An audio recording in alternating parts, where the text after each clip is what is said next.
So we have very beautiful weather today, and I wish that there was no COVID so that everybody who's watching online could be here, because it would be so nice to see all of you. But hopefully things will start to change.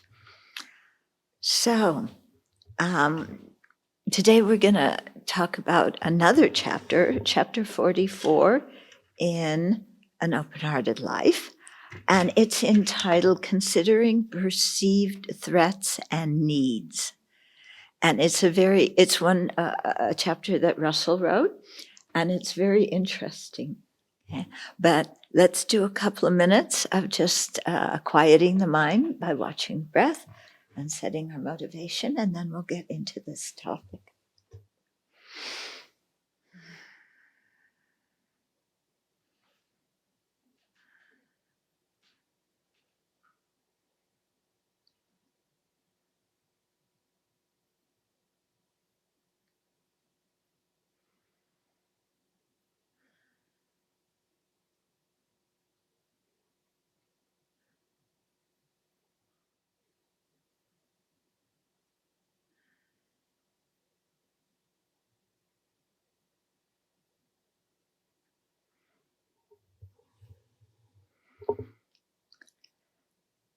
So in this chapter, we're going to be considering threats that we perceive coming from others.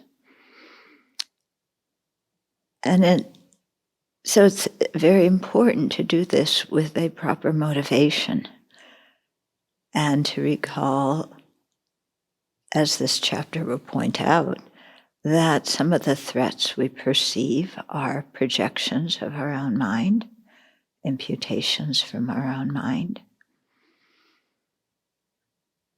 And that, seen from another angle, all sentient beings are very kind to us. And even in difficult situations, they make us grow because we have to enlarge our mental framework to deal in a constructive way with a situation of conflict or whatever.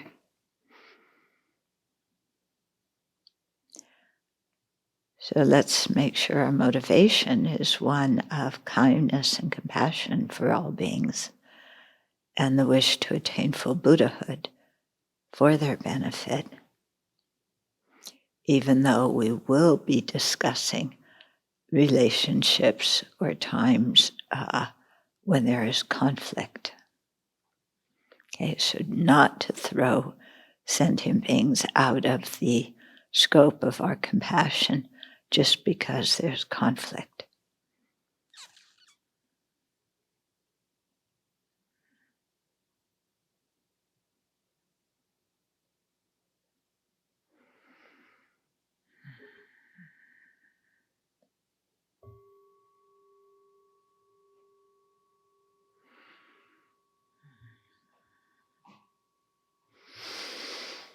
So this can be a difficult thing because lots of times when we perceive threat from other people, compassion is very far away from us, and we think, these people are threatening me, they're bad, they're evil, they're scary, I've got to destroy them. And then we can't put it together with being compassionate towards them. Yeah, we just revert back to our old ways of good and bad and I and other. And so it's really important in talking about this to have compassion in our mind for ourselves and everybody else involved in a situation. Yeah. And not think, well, we're compassionate people, so we don't want to talk about conflict. Yeah. Some people get into that too, and that's certainly not very realistic, is it? Okay. So Russell starts out, correctly assessing our perceptions is important. because we can misinterpret situations in ways that lead us to perceive threats where there are none. Really? No, that's not true.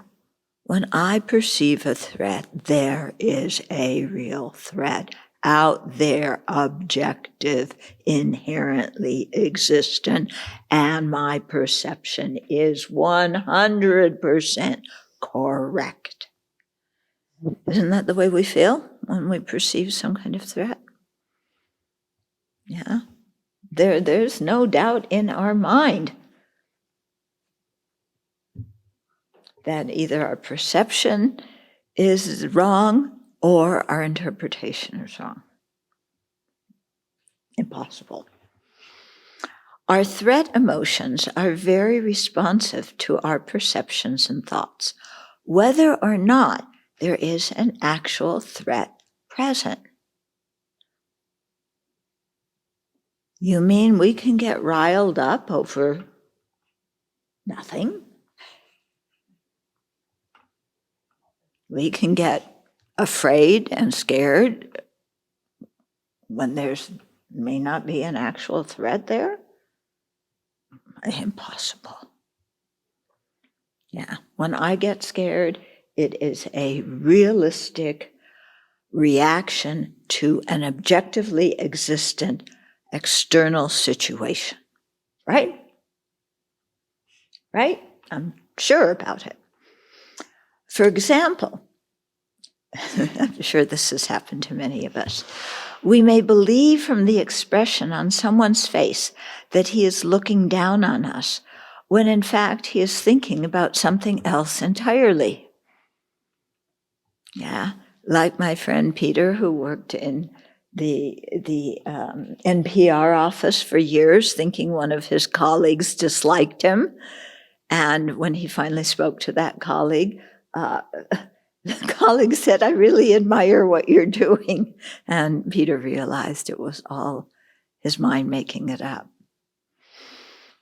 Sometimes we perceive others as threats, even if all they are doing is perceiving their own goals, which happen to conflict with ours. That's interesting, isn't it? Somebody doesn't intend to be a threat. They're just doing what they're doing. They have to do something, and so they're doing it, and we perceive it as a threat.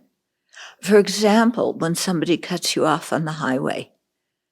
Yeah, people hate that.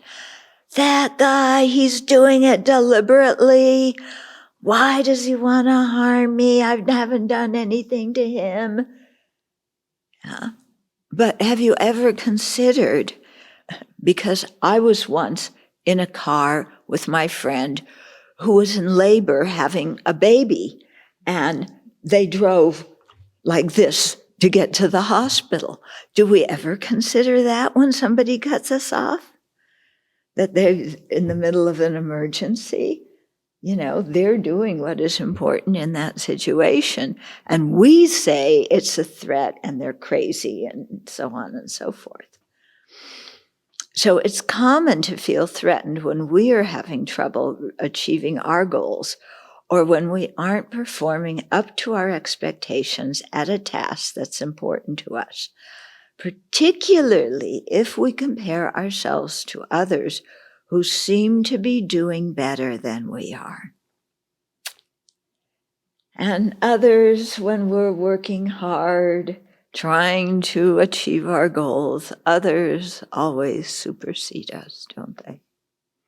It's really a very unfair world. Even if we're better than them, they get the credit, we don't. So there's still a threat. It's important to be able to identify with which threats actually exist in a situation and which ones our minds are fabricating. Do we want to assess that when we feel threatened, or are we too sure that our perception is correct? Are we in actual danger, or are these fears unfounded? Doing this allows us to respond appropriately to situations, as well as to take responsibility for emotions that arise due to our own incorrect projections or misunderstandings. But when we misunderstand a situation and perceive a threat when there isn't one, and impute motivations on people that they don't have, do we want to take responsibility for our imputations and projections? No. But when other people do that on us, do we want them to take responsibility? Yes. Disturbing emotions can arise from unmet needs. For example, when we need companionship but lack it, we may feel depressed, lonely, or angry. Identifying our needs may even be more difficult than identifying our feelings. So we may be able to recognize, I'm angry or depressed or lonely, but we don't understand why, and we're not in touch with our need for companionship. Okay, so there's nothing wrong with needing companionship. We're social creatures. What becomes problematic is when we must have that companionship at the time we want it by association with a particular person. And we cannot detach ourselves from that. Yeah, that's what really brings the problems. Okay. You know how it is, when you're kind of lonely and then you dream of that one perfect person who's going to meet all your needs and make you feel loved and comfort you. And, and then you dwell in that fairy tale for a while and become quite depressed because either they aren't there, or they passed away, or they don't want to talk to you. Okay, so when we get very attached to our needs and to a specific way of fulfilling them, then we get really stuck. Yeah, and it's interesting to even consider maybe like fulfilling, if we have a need for companionship, to be able to fulfill our own need for companionship. Can we be friends with ourselves? Can we enjoy being alone? Mm-hmm. We can often be mistaken about what we need. Oh no, he's pointing out more mistakes I make. For example, a person with a drug problem may think they need more money for illegal drugs or more prescriptions for legal ones.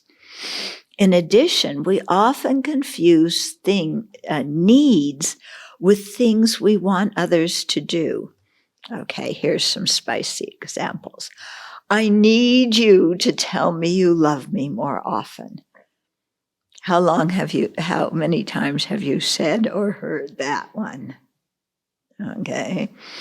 I need you to be a member of this team and to get your work done on time. I need you to do X, Y, and Z. And Russell says, these are not needs, they are demands. We express them. I need you to do this one. It's a polite way of saying, I demand that you do this. Yeah. So these are not needs, they are demands, and there's a big difference between the two.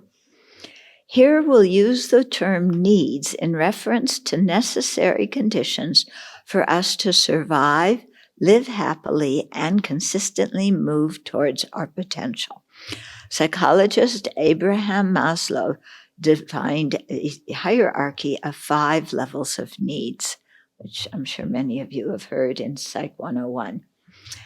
Okay, so first, the basic needs. The most basic needs are necessary for our physical survival: food, water, rest, shelter, protection from the elements. The Buddha expresses them as food, shelter, medicine, and clothing. Yeah, what we need to survive. Okay, second level is the safety needs. So the need to feel safe from harm, to have a stable environment in which to live, to know our basic physical needs will continue to be met. So we can see that's those two are really important needs. You know, if they aren't met, it's difficult for somebody to concentrate on anything else. So when somebody's living in poverty, having difficulty putting food on the table, if somebody says, well, why don't you just go out and get a job? That doesn't work. You know, if you're hungry and you feel insecure, you're in no condition mentally to think of what are your qualities and what kind of job will satisfy you and what things are available. And, you know, it's hard even to write a resume. And yet people kind of demand that of people who are living really in dire straits. Mm-hmm. Third, the need relating to connections with others. So love, affection, friends, family, and harmony with other beings. We need to give and receive affection, to learn and to share. Yeah, and we are social creatures, so this is something important. A lot of our meaning in life comes from our relationship with others.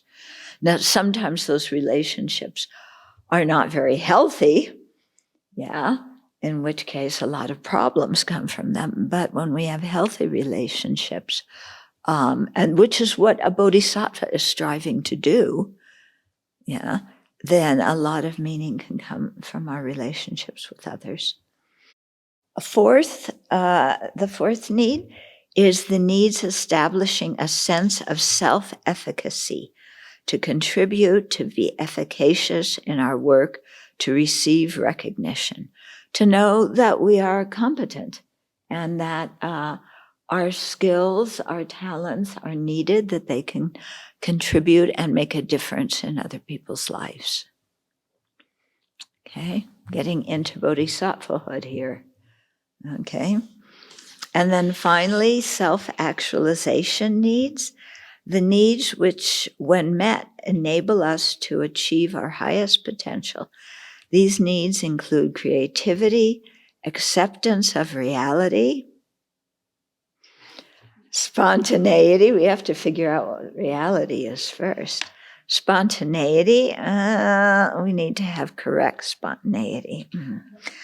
Problem solving, beauty. He doesn't define it there, but I think it needs some kind of definition, because otherwise beauty becomes some big kind of attachment, an ego thing. And lack of prejudice. So those are, I think, self-actualizing needs are, finding what we have inside of ourselves that we really love to do, that we have some talent in doing, that help us feel like we can contribute and really make a difference in the world, and be content with ourselves. So these 5 levels of needs are arranged in a hierarchy because the more basic needs must be satisfied before we are able to work on meeting those on the next levels. For example, we need food and shelter in order to survive. Without these needs being met, it is nearly impossible to work towards establishing a sense of achievement in our lives. In such cases, the more basic needs overwhelm the higher order needs. You know what really amazes me? Last night I was watching, they had a short thing on, I forget what it was called, but some kind of world history thing. And they showed things around the Eichmann trial, So some of you may remember Eichmann, Hitler's henchman, who formulated the final solution of the Jewish problem and was responsible for the killing of millions of people during the Second World War. And it showed in this, it showed the trial, it showed, it was very interesting, many reports from people who had been in the camps under Eichmann's control, and how some of those people later became the investigators when they finally caught Eichmann in Argentina and brought him back to Germany for a trial. They helped in the investigation. They were the lawyers, because they really wanted to give him a fair trial that nobody could criticize. But hearing their stories, what they underwent in the concentration camps, or if we talk to any of the, millions of people who have undergone discrimination and so on, to hear the stories of what they experienced then, and then to see them years later as people who are functioning and competent and have families and can connect with others, the resiliency of human beings really shows, and how people going through very hard times can actually wind up living long lives. People nowadays are so worried about health, and you've got to eat this and exercise this, and otherwise you're going to have a short life. But then you hear stories of Tibetans in the Chinese camps, or the people in the concentration camps during the Second World War, who had nothing to eat, really nothing. And I remember reading the story of one Tibetan who said he and his friends had to pick out the undigested grains in other people's poop and eat that because they didn't have anything else to eat. And so people who survive on that, and yet years later they are happy, they're healthy, they live long lives. It's totally amazing. And not just physically resilient, but mentally, what they can come back and do. It's quite amazing. Okay? So clearly we all have needs, though they may vary among peoples or communities. All human beings share some needs, such as food, while other needs differ depending on how we were brought up, our psychological makeup, and the conditions in which we live. So there's a lot of things that condition what kind of needs we have and what are appropriate ways to meet those needs. There's no reason to criticize ourselves for having needs. However, if we fixate or cling to them, giving them undue importance, I must have a romantic relationship or I cannot be happy. Oh my God, that reminds me of college. Did any of you have that for a period in your life? It's like, I have to have this, otherwise my life I haven't begun life, and my life has no meaning. Now it's changed to, I must not have a romantic relationship or I cannot be happy. But at one time in your life, that was the be-all and end-all. Or I have to score well on this exam and get the promotion, or I'll be a complete failure. Remember that one? Yeah? I have to ace this interview. I have to ace this exam. I have to get some status. Otherwise, worthless. Okay, so if we have those fixate and cling to those kind of needs, we will inevitably be disappointed. Attachment also enters the picture when we think the fulfillment of a need to when we link the fulfillment of a need to a particular person, object, or situation. While we all need to receive affection, that doesn't mean we must receive it from a particular person, in a particular way, at a specific time that agrees with what we feel like at that moment. Okay, you remember this? Yeah, either with your parents or friends or whoever. Yeah, it's like, I want the affection, but show it in this way. And have you ever noticed that people show affection in very different ways? And if you can't read their way of showing affection, you think you're being neglected.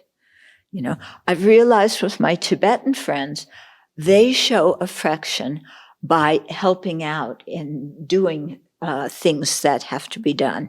Yeah, just regular chores, events, connections, things like that. That's how they show affection. In the West, we show affection by sharing our thoughts and our feelings and things like that. You know, at least some people do. So every culture, every person has different ways of making connections with other people. And it's really different from one culture to the next, yeah?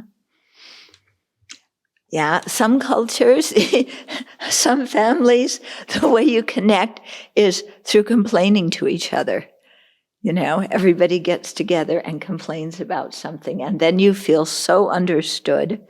Yeah, and you feel, oh, other people have the same problems I do. You know, we really have connected over that. So, you know, so many ways to connect, some healthy, some not. While creativity is an important need, insisting that our ideas are the best and must be accepted when we're working with a team of people is unrealistic, except when it's me and my ideas are right. Yeah? You know, which is the way we often feel when we're working in groups. Yeah, my ideas are the best. My ideas are right. I am the creative one thinking outside the box, and everybody should accept my ideas. And then they don't, and we feel rejected and misunderstood and disconnected from other people and threatened. Yeah, I don't belong here. These people don't like me. I'm not qualified. We can do all sorts of trips on that one. All of us need to feel appreciated. However, if we fall apart when somebody fails to appreciate us, we will be miserable a lot of the time. Okay, anybody here have enough appreciation? Yeah, we could all use a little bit more. And I'm sure we could tell each other how to appreciate each other better. Yeah. But other people, they're so self-centered, they don't understand how to appreciate us. And they don't, even when they appreciate us, they don't tell us often enough. Yeah. Or their appreciation comes out in some kind of twisted way. Yeah, like sarcasm. Okay. Yeah. When I can be sarcastic with you, it means that I really trust you. Okay, so take it as a compliment when I'm sarcastic. Okay. While we may be able to identify our disturbing feelings, many of us initially have a hard time pinpointing the unmet needs that may lie behind those feelings. For example, we may feel agitated about a task we've been asked to do, but unaware that this agitation stems from needing clear instructions on how to proceed. So people who are the cooks in the kitchen, if your helper is agitated, be aware that you need to tell them exactly how you want those carrots cut, because it's producing anxiety in them when they don't know. They need clear instructions, because otherwise they're going to cut the carrots the way the preceding cook told them. And then they know that you'll criticize them for that. Okay. In the case of pleasant feelings, we may not be able to identify what need has been met. Yeah, so when we're happy, what need was met? We're often totally spaced out. We don't know. We may feel satisfied, but unaware of its source, that our need for companionship has been fulfilled, for example. As with our difficulty in identifying feelings, this can happen because as children, we were not taught how to identify our needs. Yeah, or we were told that our needs were bad. Okay, when we practice describing situations more accurately, which we did a couple of months ago, that exercise in just describing the bare facts. Okay, so when we practice describing situations more accurately and identifying our feelings and needs in them, we discovered that what different people feel and need in a particular situation can vary dramatically. So imagine your boss just gave you some ideas on how to improve your work. Okay? You may feel happy and pleased because you appreciate the personal attention. Yeah? The boss took time out to say, you're doing good, and here's some other things you can do. Wow, he's noticing what I'm doing. He wants me to succeed. Yeah. Another person may feel defensive and angry, thinking it indicates a lack of trust. Yeah. Oh, my boss just told me how to improve my work. That's because they don't think I'm competent and they don't really trust me to figure this out myself. Okay. So it's the same situation. Two people may react in totally opposite ways to the same situation, depending on how they describe the situation to themselves. Yeah. And so this is such a good way to change our perspective. And just one example for me is, because of growing up outside of LA, I had big association with Hell's Angels, okay? And Hell's Angels meant anybody who rides a bike.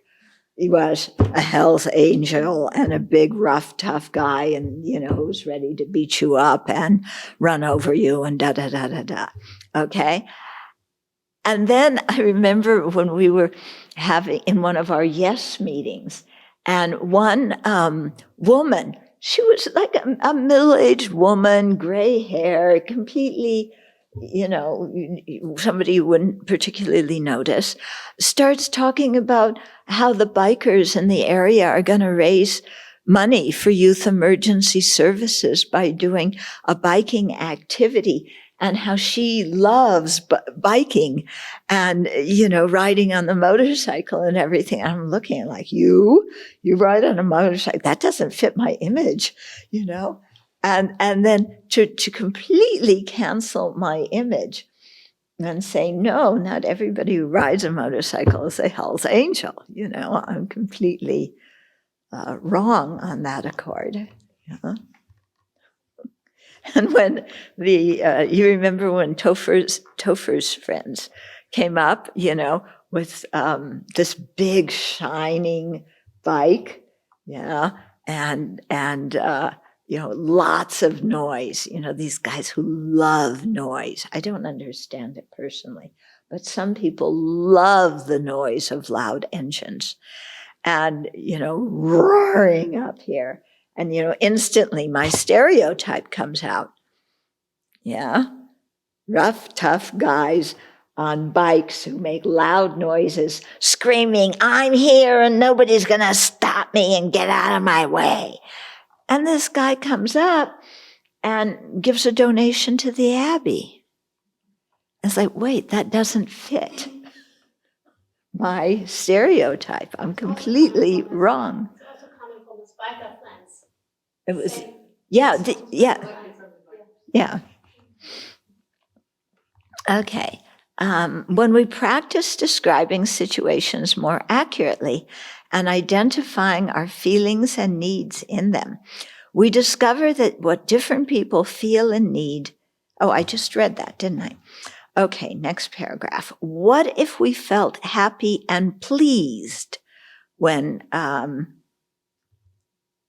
some situation happened? You know, your boss gives you ideas or whatever. What needs will fulfilled? They may not be apparent immediately. We may have to pause a minute to think. We may identify the fulfilled need as inclusion, yeah, whereas another person saw it as encouragement. Okay, so something pleasant happened to you, somebody did something, and for one person you feel, oh, now I'm included in the group. Another person feels, oh, you know, I've been encouraged. Yeah. And so people can feel very different needs. Yeah. And somebody can also misinterpret the thing and say, you know, this guy was just putting me down.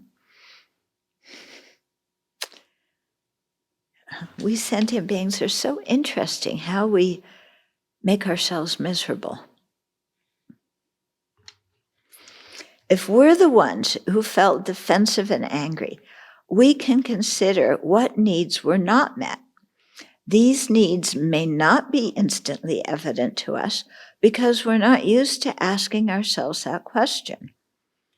After a few minutes, one person may say acknowledgement, while another person responds trust and autonomy.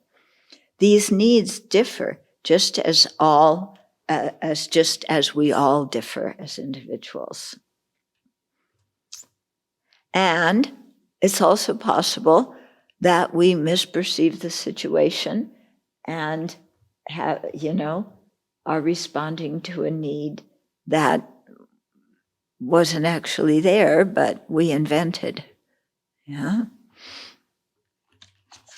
Or a situation in which we invented our own interpretation of it. Hypersensitivity to perceived threats. Oh, who has that? Nobody here has that. You have hypersensitivity to perceived threats? Really? Nobody else here has that. Oh, you have it too? You do? Yeah, you do? You do? Oh, you don't. Yeah. You do, but you're not raising your hand. Oh, now you're raising your hand. Yeah. And when you raise your hand, you have to make a big deal about it.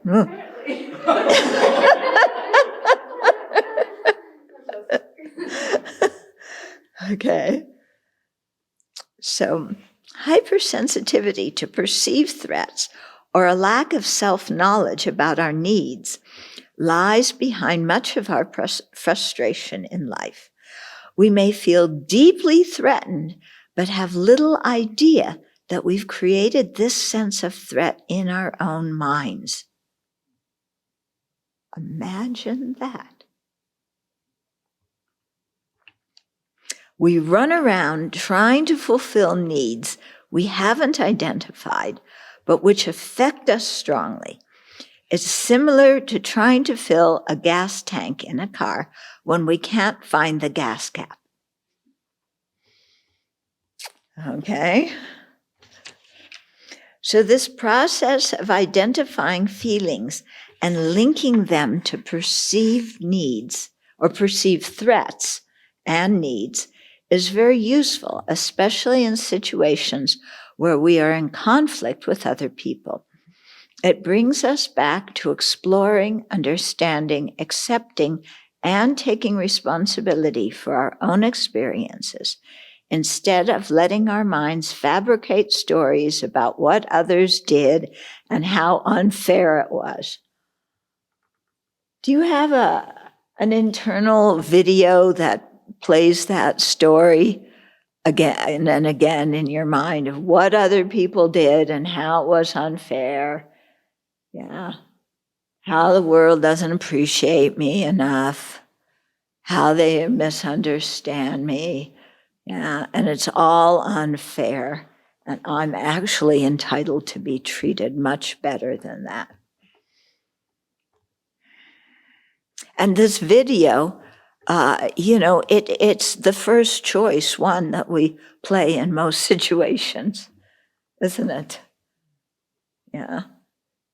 So other people may have different videos, but this is one of our favorites. Yeah. It's the other person's fault. Okay. Not my fault. It's their fault. It's unfair. I'm getting blamed. Nobody appreciates me. It's the same plot. Have you noticed that? Yeah. It's the same plot. And we play that video again and again. We never get bored with it when it's our video.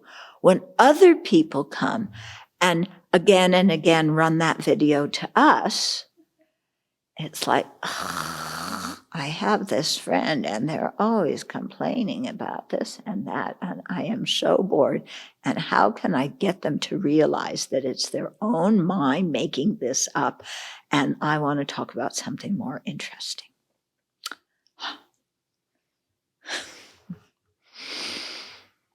Okay. It helps us be responsible for our own feelings and needs without insisting the world change and give us what we want when we want it, even when we don't know what it is we want. Yeah? This is, again, a pre-recorded video of a lot of our behavior. Yeah? We don't know what we want, but we expect somebody else to figure it out and meet that need in exactly the way we want the need met. Disentangling our needs from the situations we face gives us the ability to think creatively about how to meet those needs. For example, Susan and Sam suffer from empty nester syndrome after their youngest child left home to attend college. Feeling lonely, restless, and bored, they think, why did we let him go away? He would have been happy attending the local university. We need him or one of our other children to come home and be with us as we grow older. That's also a pre-recorded video. Yeah, played by many empty nesters. Yeah. So this way of thinking makes their purpose in life dependent on the actions of their children. In this case, where their children choose to live. Now, what are you going to do as a parent when your kid chooses to live somewhere else and do something that wasn't in your script for what they should do? Yeah. And they're no longer a 2-year-old. You can't control them. You can't tell them, well, you can tell them what to do, but they're not really going to listen. Okay, so it just creates a lot of problems for families. Moreover, if they blame their children for moving away and try and make them feel guilty for doing that, it will likely damage their relationship and the children may visit home less frequently. Recognizing that their children are not responsible for fulfilling their needs for interests and activities, Susan and Sam decide to attend a pottery making class together and to go on nature walks on the weekends, activities they love but didn't have time to do when their children lived at home. In this way, they accept responsibility for fulfilling their own needs. Yeah, they want new things to do and pay attention to, and they found those. Yeah. I remember my parents when the kids were out of the house. They volunteered at the local park, and so they found stray dogs. One of them they took home and became a very beloved pet. And, these kinds of things. And it was very sweet because the county or the city gave them uniforms. Yeah, whenever you have a uniform, you're somebody. And so They had uniforms, and then they, would go and take care of the park and make sure it's clean and so on. Okay. So in this way, they accepted responsibility for fulfilling their own needs, do not rely on their children to fulfill those needs, and have a lot of fun in the process. Yeah. Sometimes just being able to figure out what our feelings and needs are makes our minds calmer. For example, when we realize we feel lonely because we need to contribute to others' welfare, suddenly the loneliness is not as strong. Yeah, have you noticed that when you figure out what's really going on in your mind, the whole circus kind of calms down? It's as if understanding and validating our need helps to address it. That doesn't mean we should ignore the need once we have recognized what it is, but rather we can now actively try to fulfill it, for instance, by volunteering. Yeah. And we just got an email from somebody saying that I forget who it was, that they quit their job and they're now volunteering, and the volunteering is bringing so much more satisfaction than their paid job ever did. And they're so glad they quit. They're living with less money, but more satisfaction. Okay. We may want to volunteer at a place where our talents and skills are needed, or where we will learn a lot, perhaps by venturing outside our comfort zones. Okay, then here's the reflection. So here they're suggesting we continue with the situation from the previous exercise, but that was last month, and everybody's forgotten their conflict from last month already. So think of a conflict from this month, okay? Or one, even, it happened a long time ago, but you still don't have it very settled in your mind. So do you think you were being threatened in this situation? Yeah. And before jumping to yes, really think about it. Yeah. Was I really being threatened? If so, try to identify the source of the threat. What was it that was making you feel threatened? Consider whether this situation was actually dangerous to you, or if your mind was seeing danger where there wasn't any. Okay. Or whether the sense of threat was rooted in how you perceived, interpreted, and assigned meaning to the situation. Okay, so I told you about my campfire days and the little chihuahua biting me when I was selling Campfire Girl cookies, and therefore after that, whenever I saw itty bitty dogs, I was afraid. Big dogs, I was not afraid of. We had a German Shepherd, he was my best friend. But little dogs, I was scared of. Okay, so to actually sit and think, is every little dog a source of threat? Is every little dog going to bite me? Of course not. This was a one-off situation. I should not impose on all the other little dogs what one little dog did. Okay. Yeah. Similarly, when I saw the two cougars in the forest, I wasn't afraid with them. When I came back here, everybody was going, "You saw cougars?" Oh. And then I began to think, oh, maybe I should have been afraid. And so then next time I walked in the forest, I was really looking, and I was clapping my hands, to scare away the cougars, as if, that's going to scare them away. But it made me feel secure. And I said mantras out loud, and, because the cougars may be around. But then I also remember reading a book many years ago that said the cougars very seldom attack human beings. And that was actually my experience with the two cougars I saw.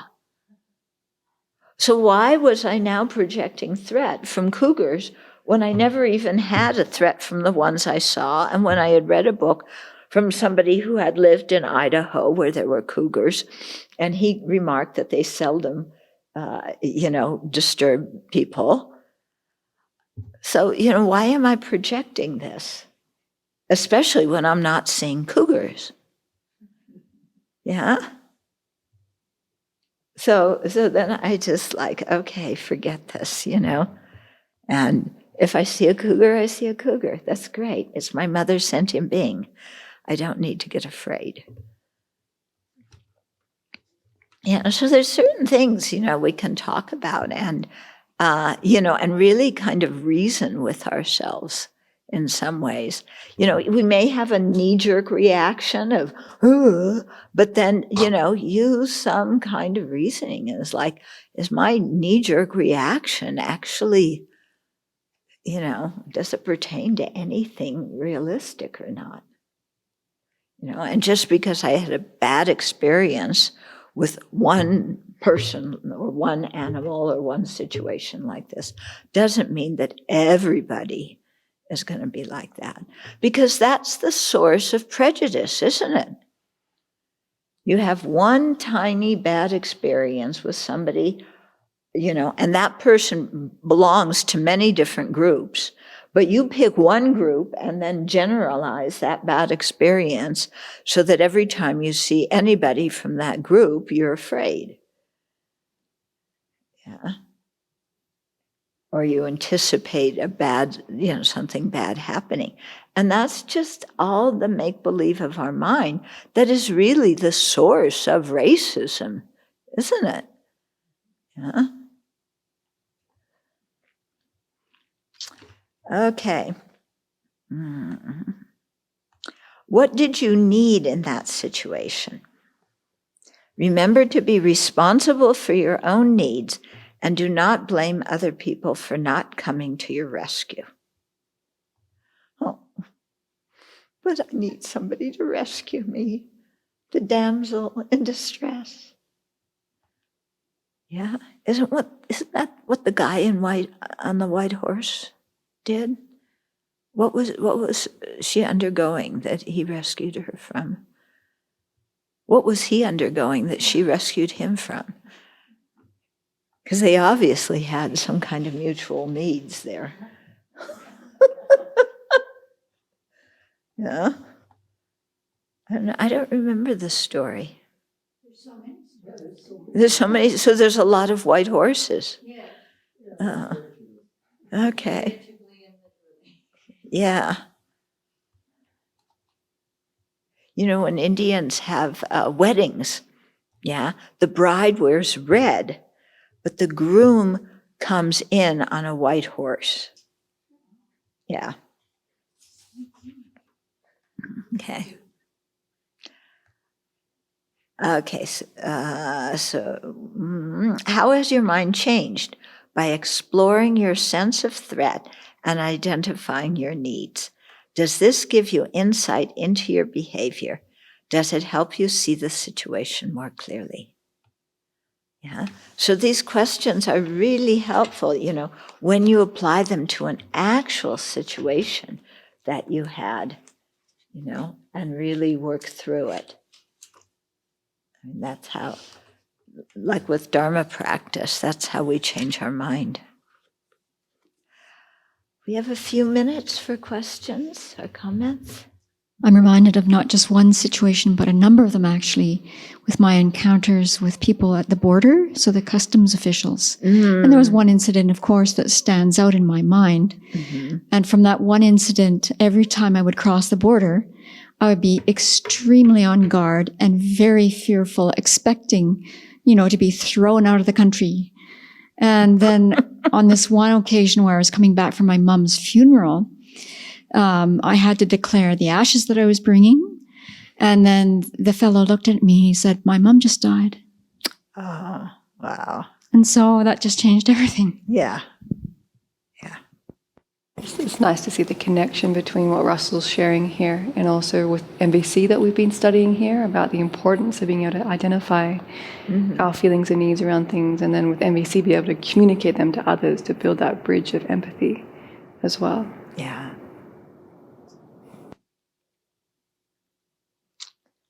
Okay.